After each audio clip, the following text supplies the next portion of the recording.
जय माता दी। शांभवी एस्ट्रो में आपका स्वागत है। सभी भाइयों और बहनों को मेरा नमस्कार। आज हम बात करेंगे रक्षाबंधन के बारे में। रक्षाबंधन कब मनाई जाएगी? इस बार रक्षाबंधन हिंदू पंचांग के अनुसार सावन मास की शुक्ल पक्ष की पूर्णिमा तिथि 11 अगस्त और 12 अगस्त दोनों दिन है। 11 अगस्त गुरुवार के दिन 10:35 से पूर्णिमा तिथि आरंभ होगी और 7:05 12 अगस्त तक रहेगी, किंतु 9:35 से रात को 8:35 तक भद्रा तिथि होने के कारण रक्षाबंधन का त्यौहार 12 तारीख को मनाई जाएगी।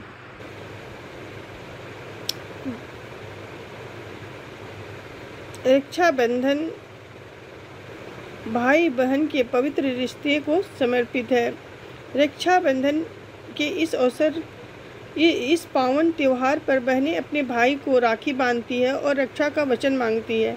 साथ ही साथ बहनें अपने भाइयों की सुख समृद्धि की कामना भी करती है।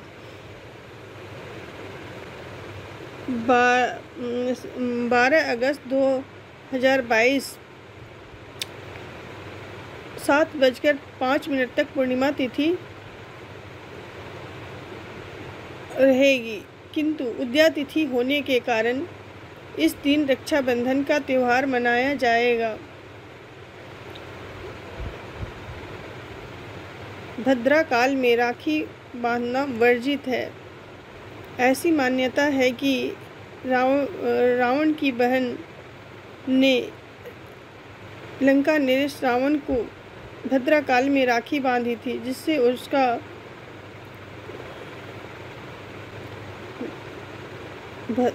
रावण की बहन ने रावण को भद्रा काल में राखी बांधी थी, जिसका परिणाम अच्छा नहीं हुआ था, जिसके कारण भद्रा काल में राखी नहीं बांधी जाती। वैसे तो कोई भी काल भद्रा काल में नहीं किया जाता है। कोई भी शुभ कार्य भद्रा काल में नहीं किया जाता है।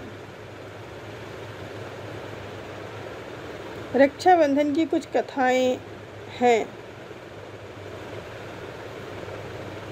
जो बहुत ही पौराणिक है। राखी का यह पर्व पुराणों से होता हुआ महाभारत काल तक भी प्रचलित है। आइए जानते हैं कि कथा। दरअसल में राखी से जुड़ा एक प्रसंग महाभारत काल का शिशुपाल राखी का पर्व पुराणों से होता हुआ महाभारत काल तक भी प्रचलित है।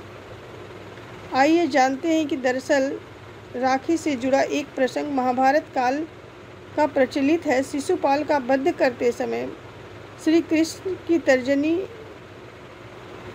अंगुली में चोट लग गई थी, जिसकी वजह से उनकी अंगुली से खून बहने लगा। खून को रोकने के लिए द्रौपदी ने अपनी साड़ी का किनारा फाड़कर श्री कृष्ण की अंगुली बांध दी थी। इस ऋण को चुकाने के लिए चीरहरण के समय श्री कृष्ण ने द्रौपदी की मदद की थी। द्रौपदी ने भी श्री कृष्ण की रक्षा करने का वचन भी लिया था। एक कथा मध्यकालीन इतिहास से जुड़ी हुई है। इस बात उस समय की है जब राजपूतों और मुगलों की लड़ाई चल रही थी। उस समय चित्तौड़ के महाराजा की विधवा रानी कर्णवती ने अपने राज्य की रक्षा के लिए हुमायूं को राखी भेजी थी। हुमायूं ने भी उस राखी की लाज रखी और स्नेह दिखाते हुए उसने तुरंत अपनी सेना वापस बुला ली थी। इस ऐतिहासिक घटना से भाई बहन इस घटना के बाद में ये घटना की याद में भी रक्षा का बंधन का पर्व मनाया जाता है। पुराणों के अनुसार जब वामन अवतार लेकर राजा महाबली को विष्णु भगवान ने पाताल लोक भेज दिया था, तब महाबली ने विष्णु भगवान से भी एक चीज़ मांगी थी कि वे जब भी सुबह उठे तो उन्हें विष्णु के दर्शन हो। अब हर रोज विष्णु महाबली के सुबह उठने का पाताल लोग जाते थे। ये देखकर महालक्ष्मी व्याकुल हो उठी। जब नारद मुनि ने सलाह दी कि अगर वो राजा बलि को भाई बना ले और उसने विष्णु की मुक्ति का वचन ले तो सब सही हो सकता है। इस पर लक्ष्मी एक सुंदर स्त्री का वेश धारण कर रोते हुए बलि के पास पहुंची और कहा, उनका कोई भी भाई नहीं है, किंतु जिससे वे दुखी है। राजा बलि ने उसे कहा कि वे दुखी न हो, आज से वे उनके भाई हैं।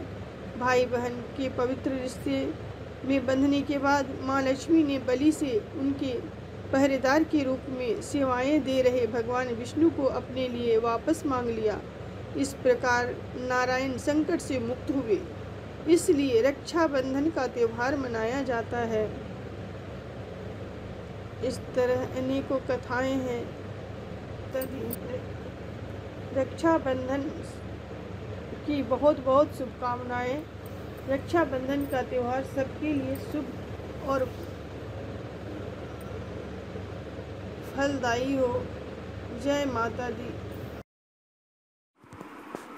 विशेष लाभ पाने के लिए सब्सक्राइब करें और बेल आइकन दबाएं।